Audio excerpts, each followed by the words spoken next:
یہ حدیث مبارکہ بخاری شریف کی طویل ترین حدیثوں میں سے ایک ہے۔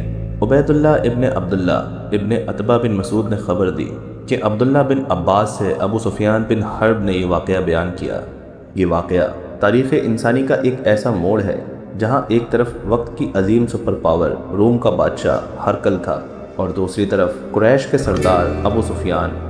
دلچسپ بات یہ ہے کہ اس وقت ابو سفیان اسلام کے سخت دشمن تھے، لیکن روم کے بھرے دربار میں وہ ایک جھوٹ بھی نہ بول سکے۔ ابو سفیان خود کہتے ہیں، خدا کی قسم اگر مجھے یہ ڈر نہ ہوتا کہ لوگ مجھے جھوٹا کہیں گے تو میں محمد صلی اللہ علیہ وآلہ وسلم کے بارے میں ضرور جھوٹ بول دیتا، مگر یہی وہ سچائی تھی جس نے شاہ روم کو ہلا کر رکھ دیا۔ نبی کریم صلی اللہ علیہ وآلہ وسلم نے جب دنیا کے بڑے بادشاہوں کو اسلام کے خطوط لکھے تو ایک خط شاہ روم ہرقل کو بھی ملا۔ ہرقل اس وقت بیت المقدس میں تھا۔ اس نے حکم دیا کہ اگر مکے کا کوئی قافلہ یہاں موجود ہے تو اسے دربار میں پیش کیا جائے۔ اتفاق سے ابو سفیان اپنے ساتھیوں کے ساتھ وہاں موجود تھے۔ ہرقل ایک زیرک بادشاہ تھا۔ اس نے ابو سفیان کو اپنے سامنے بٹھایا اور ان کے ساتھیوں کو ان کے بالکل پیچھے کھڑا کر دیا۔ ہرقل نے ساتھیوں سے کہا، میں اس شخص سے ان کے نبی کے بارے میں سوال کروں گا، اگر یہ جھوٹ بولے تو تم فوراً ٹوک دینا۔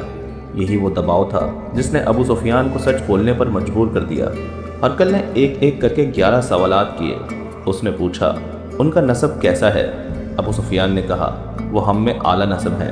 کیا ان سے پہلے کسی نے ایسی بات کہی، یعنی نبی ہونے کا دعویٰ کیا؟ ابو سفیان نے جواب دیا، نہیں۔ ان کے ساتھ کون لوگ ہیں؟ جواب ملا، کمزور اور غریب لوگ۔ کیا نبوت سے پہلے کبھی انہوں نے جھوٹ بولا؟ ابو سفیان کو اعتراف کرنا پڑا، کبھی نہیں۔ کیا وہ دھوکہ دیتے ہیں؟ ابو سفیان نے کہا، نہیں، ابھی ہمارا ان سے صلح کا معاہدہ ہے، دیکھیں وہ کیا کرتے ہیں۔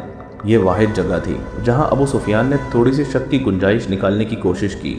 تمام جوابات سننے کے بعد ہرقل نے ایک ایسا تجزیہ کیا جو آج بھی ایمان تازہ کر دیتا ہے۔ اس نے کہا، اگر وہ انسانوں سے جھوٹ نہیں بولتے تو اللہ پر جھوٹ کیسے باندھ سکتے ہیں؟ اگر غریب لوگ ان کے ساتھ ہیں تو یہی انبیاء کی سنت ہے، اگر ان کے مطمئن بڑھ رہے ہیں تو یہی سچے ایمان کی نشانی ہے۔ پھر ہرقل نے وہ تاریخی جملہ کہا، اگر تمہاری باتیں سچ ہیں تو وہ بہت جلد اس جگہ کے مالک ہوں گے جہاں میرے یہ 2 قدم ہیں۔ اگر میں وہاں پہنچ پاتا تو ان کے پاؤں دھوتا۔ دربار میں شور مچ گیا اور ابو سفیان کو باہر نکال دیا گیا۔ باہر نکل کر ابو سفیان نے اپنے ساتھیوں سے وہ بات کہی جو اس وقت کے کافروں کے خوف کو ظاہر کرتی ہے۔ ابن ابی کبشہ، نبی صلی اللہ علیہ وآلہ وسلم کا معاملہ تو اتنا بڑھ گیا ہے کہ روم کا بادشاہ بھی ان سے ڈرتا ہے۔ یہیں سے ابو سفیان کے دل میں اسلام کی حقانیت بیٹھ گئی، جو آخرکار ان کے مسلمان ہونے کا سبب بنی۔